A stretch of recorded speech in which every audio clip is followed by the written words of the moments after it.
एक वन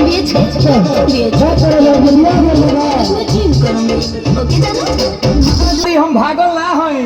आ जदि हमरा के छोड़ के गइलू तो बुझ ली हो हम संतोष पागल नहीं बना बुझे ज्यादा तू चिराई उड़न बाज हो तो बुझ ली हम हई रंगबाज हो बुझ ली हम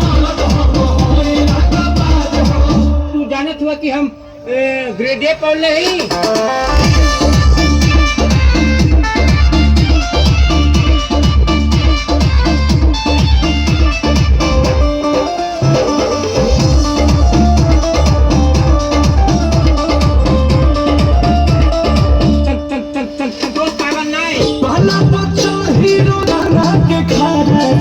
जितना हमसे करही बेर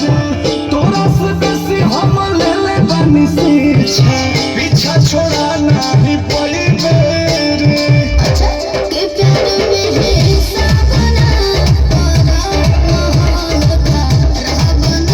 बुझलो। अरे करे जा जितना तोहरा से रात में बात कइले बनी ना उतना केहू औरी खाती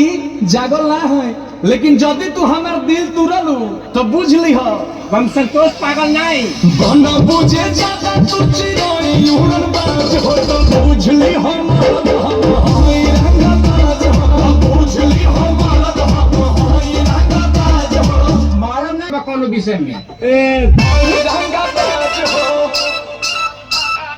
हई रंगबाज हो।